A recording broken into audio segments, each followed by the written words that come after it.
Welcome back to MMAOddsBreaker Fight Breakdown Show with Nick Kalikas and Frank Trigg. Today we're talking about, of course, UFC 189, the big main event coming on. But honestly, for me, the co-main event was always the better fight. It was always the fight to look at. The original fight of McGregor and Aldo, to me, wasn't as important as the co-main event of Lawler McDonald. Let's get right into it.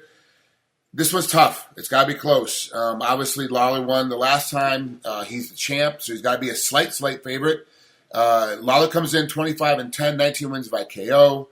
Obviously, he's a champion. McDonald, 18-2, 7 wins by a KO. This is an incredible fight for me. This is going to be a great fight, nonstop action. Did McDonald grow? Has Lawler learned from his mistakes he made in the first fight they had together? Can he come back from him? Even though he did win, he took a little bit of a beating early in the fight. What's the line? And break this fight down for us, Nick. Well, actually, the challenger is the favorite heading into this bout. I did open it that way. I opened it as a slight favorite, and the action has come in that way as well. So they agreed, and right now the line is minus 175 for Rory McDonald. The comeback is plus 155 on Robbie Lawler. So, yeah, I know it's crazy considering Robbie has a win over McDonald before. I know it was a 3-round fight. This is a different situation. But a lot of people for a long time now really believe that Rory McDonald would be the next type of GSP star, you know what I mean, with a well-rounded, talented fighter that should be dominant and rule the division. And you know what? It's hard to argue that because, man, the guy has really a well-put-together MMA game overall, and he looks to get better and better every fight. So it's going to be a tough fight for sure. I think the champion's getting a little bit disrespect, though, here. You know, I don't understand. Lawler knows how to stick through a whole fight. He's got really good takedown defense. If you take him down, he gets back to his feet very well. He's really good at covering up when you start striking him. You can't really get a good hard hit on him. If you get any hit on him at all, it's usually going to be a glancing blow. And then, of course, he hits like a truck. He can hit you hard, late in the rounds, 4th and 5th. And to my recollection, correct me if I'm wrong, I don't remember McDonald going into deep round fights before. And I know that Lawler has had at least 4 times where he's gone deep into the deep rounds. So why would the public think? I mean, are they really believing the hype on McDonald, or is McDonald got a legit chance of winning this fight? No, he does have a legit chance of winning the fight. I just think depending on, as far as betting goes, though, it depends on what kind of number you get for either guy. I think that's what you got to look for here. But yeah, no, he is definitely a talented guy. I mean, his wrestling is probably a little bit underrated. And I mean, all of his fights, he's showed pretty good takedown defense, everything, good fight IQ. I think the Woodley fight has really brought him to another level as well. And then, of course, his last win over Safadine. I mean, the way he was able to really dominate Tyron Woodley, which is a contender as well. Not many people have been able to do that. And then again, knocking out Safadine, which has never been knocked out before. So he's done a lot of good things. And then that fight was ultra competitive again with Lawler the first time. Now, of course, Lawler was actually a bigger dog the first time. And a lot of people were counting him out. It seems like Robbie's been the dog. A lot of people have been counting him out the whole way through, right? Since he returned to the UFC. And he's proven everybody wrong. The guy is definitely legit. It's going to be a close, very competitive fight, I think, again. That's what we're going to see. So according to the odds right now, I mean, if you're getting Robbie Lawler plus 155, he is a champion. Like you said, he's got great takedown defense. He's got the power here. I mean, no doubt about it. He can knock anybody out in the division.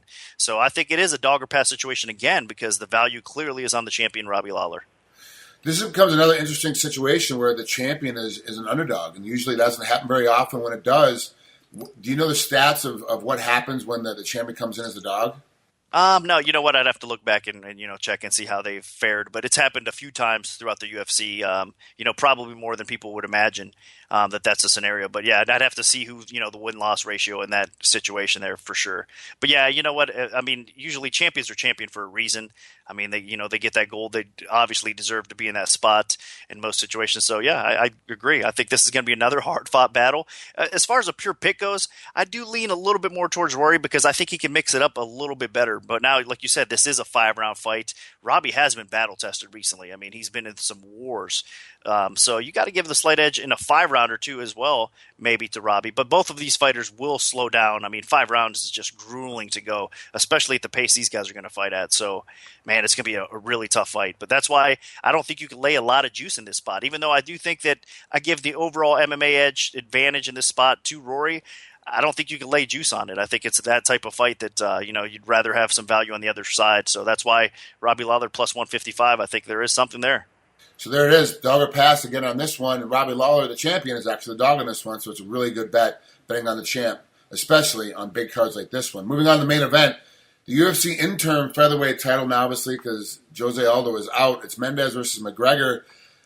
This one is a true number one versus number two guy in my thinking. Before, I think McGregor jumped over Mendes, jumped over a couple other guys to get to Aldo first because he talked his way into it. Rightfully so, because he can sell tickets. He's been dynamic the way he's been fighting. I picked against him every single one of his UFC fights, and I've lost every single time that he's fought. He has absolutely decimated everybody he's competed against. I thought for sure he was going to beat Max Holloway was going to beat McGregor, and McGregor ends up tooling him up, like completely dominates the entire fight. So this guy is still an anomaly for me. His technique isn't very good. As far as it's great, but not as far as like a super top level that you would think of a guy about to be in a title fight. His kicks are top of the foot at best. He doesn't really have a knockout kick. He doesn't have a knockout punch. But he beats you before you even get into the cage. You can see it now with his talk. You can see it now with his psychological warfare. This guy is beating you up before you even get in the cage, and you're already cracked before the opening bell. And this is how he's winning these fights. So now with a guy like Mendes, he hasn't had much time to prep for. He hasn't much time to talk, to get under the skin because he's a last minute replacement. How is this? Is this card? Is this fight a little bit closer on the books than the original Aldo versus McGregor fight? Is it closer from the betting standpoint? You know what? It doesn't matter. I think it doesn't matter right now who Conor McGregor faces. The betting action will come in his way. It's amazing, right? Because even before the injury to Jose Aldo, I mean, the injury was announced and line flipped. Jose Aldo was a slight favorite. It was close to a pick 'em with a slight lean towards Aldo. After the injury, it did flip. But before that, what I'm saying, the public was already betting Conor McGregor down anyway against the champion. So injured or not, the action was coming in. And I think regardless, the line would have flipped. And, since it did flip, McGregor was around 140, 150 and climbing after, the announcement and all that stuff going on. And then I think stylistically, Mendes is obviously a completely different matchup because with Aldo, you have striker versus striker. And I think Conor would have fared better in that matchup because even though Jose Aldo, we all know, is one of the best fighters ever to grace the octagon. I mean, he's just phenomenal. Still, Conor McGregor does have a little bit of knockout power for sure. I mean, he's proven that. He's disposed of many thus far throughout his whole career. And I still think he would have had a shot. He's got some reach. He's got some power. And again, mentally, like you said, he beats his opponents before they come in. So I think he was in Jose Aldo's head. Now, with Mendes stepping in on short notice, the concerns for me are a little bit about the training camp. He's only had a couple weeks to train. Now, of course, a lot of people would say that Mendes comes in, I mean, he's always in fight shape because he always, even if he's not fighting, he keeps himself in tremendous shape. That's true, but still, you prefer a longer fight camp, I think, in most cases for it to go down like that. So, but still, stylistically, a wrestler versus a striker, I think, is a more dangerous matchup for McGregor because in his losses, he's lost by submission. So the ground is definitely a weakness. Now, he's really improved since his last loss. It's been years ago to Duffy, but Duffy was able to get him down relatively quick, and once on the ground, he was able to submit him fast. So that's the concern, again, with Conor McGregor, but the betting public does not care. Styles don't matter to them, really. It's minus 185 right now for McGregor. The comeback on Mendes is around plus 160. That's insane, really, if you think about it. I did open Chad Mendes as a very slight favorite, minus 130 even money. I should have went the other way, obviously, because they would have laid it regardless of the price. If it seems like they would have laid Conor McGregor. And we could see that line continue to escalate as the fight gets even closer. But, man, this is a tough fight. I'm actually picking Mendes to win, though, because still, Conor McGregor to me is just too unproven. I mean, Mendes has power on the feet as well, so you never know. Even though Conor McGregor should have the striking edge, he has a lot of reach over Mendes, and he's obviously able to land effectively. I think Mendes also on the feet will be dangerous, but not just that. The different aspect, again, that he brings to the table is the wrestling. I think Mendes will get a takedown. He will make life miserable for Conor McGregor, and I think he will win the fight. So honestly, it is another dog or pass situation with value at Mendes at plus 160. It's hard to pass up. I really like Mendes in this fight. I think it's a lot tougher, and really be honest with him, McGregor has not had that much time to really prep for a guy like this. He's having a really difficult time of really trying to change up training camps. There's two totally different styles. One guy on the outside, one guy on the inside. One guy a wrestler, one guy a kicker striker. It's a lot easier to offend against a guy that's a kicker striker because he's on the outside. With Mendes, he's coming in. Now, you said short training camp. If Mendes is more like Rory McDonald, who has to really, really think about a perfect training camp, really has to break down, has a great game plan coming in, and that's really how Rory McDonald's been winning a lot of his fights lately, is he's just out game plans the guy in front of him. If Mendes is more like a Rory McDonald, I'd have a little bit of a panic with a 2.5 week notice before you come into this fight. But Mendes is a typical wrestler. He's going to come inside, he's going to grind you against the cage, he's going to pick you up, he's going to put you down, he's going to grind you on top, he's going to keep coming at you. That's his game plan and never changes. It's always the same way. He may have a couple little tweaks in there, but really it's the same game plan. Is Conor McGregor going to kick Chad Mendes and get taken down to the ground? Of course he is, because Conor always puts himself on the edge. That's the type of fighter he is. He will stand right on that edge and see if you can beat him on the edge, and that's where he likes to be. But Chad, unfortunately, can beat you the moment. You can kick him right in the head. Chad's going to keep running through that leg and put you right on the ground. Are you going to knock him out with a punch, though, is the question. McGregor's really crafty inside. He'll put a kick up to his leg, put a kick to his head, and act like he's going to kick and come in and punch him, and Mendes went straight into that punch and could get dropped. That's the only way I really see Conor winning this fight is by dropping Mendes as he runs into it. No other way do I see McGregor winning this. I see Mendes winning a decision or finally submitting him by just frustrating Conor so much he has no other place to go. Do you see any other way for Conor to win besides getting a clean knockout or TKO?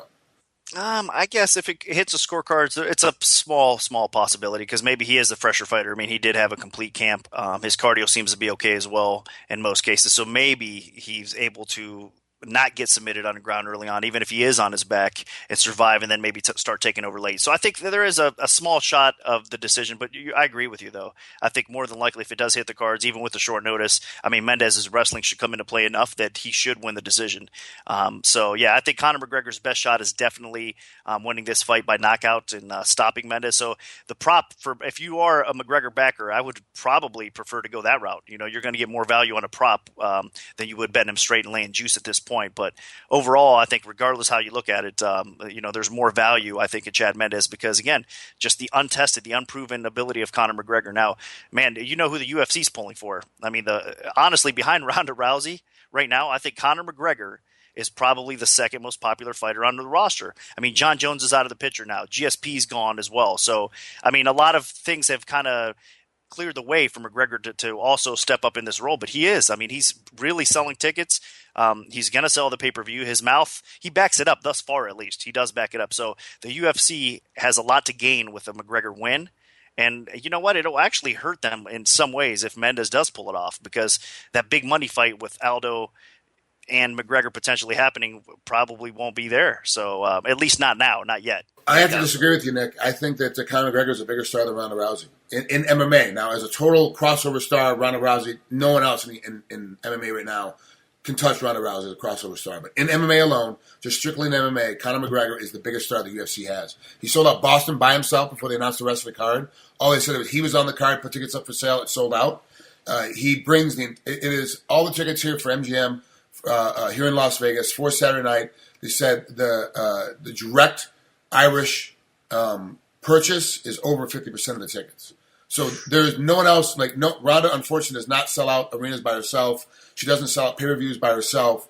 She has to have help at this point, but she's a huge superstar all over. So her average throughout all of life is better than Conor's is right now. When we talk about stars and outside of documentaries and be able to push other products with the Reebok deal and everything else. McGregor, though, is the biggest star that UFC has right now in MMA. He is an absolute superhero when it comes to these guys. And you're right. If Mendes wins, it is a bad problem for the UFC because they do lose that Jose Aldo versus McGregor fight. This is interesting to see, and I get to see it live for me, so this is going to be great for me. I'll be hopefully, depending on what tickets they give me, I'll be within 5 rows of the actual action. I'll be outside of Blood Zone, which is always a comfortable place, but I'll be right inside the zone to see everything else happen. So, obviously, this one, we're going with Lawler, and we're picking Mendes as our bets. Is that where we're leaning? Well, as far as pick goes, I do slightly lean towards Rory, but again, I think it's a value play on the other side with Robbie, and I wouldn't be. It's basically a toss-up fight in my opinion, and so value on Robbie. As far as pure pick goes in the second fight, I pick and I would play Mendes for sure because I think there is value there, and I think he does just get away with the win. Now, if McGregor comes out and dominates and knocks him out, I mean, obviously we'll have to give him a lot more respect, and not that we don't take him serious as it is, but you understand what I'm saying. I mean, Chad Mendes is definitely more proven, so that would be a huge notch on his resume that a lot of people would like to see, even before, like you mentioned, before he got that title fight, a lot of people wanted him to fight somebody kind of up before the champion level. So this is a good fight for him regardless. I'm excited. This is a great card. Amazing. It's an amazing card. I love these fights now. Like I said earlier, I wasn't really sold on the Jose Aldo McGregor fight. I am completely sold on Mendes and McGregor. This is an amazing fight. I can't wait to see that. And of course, for me, Lawler and McDonald has always been my favorite fight on this card. But this card, top to bottom, once again, matchmakers put it together well. They know what they're doing. That's it for us right now, the MMAOddsBreaker Fight Breakdown Show. I'm Frank Trigg. That's Nick Kalikas. And we'll see you tomorrow.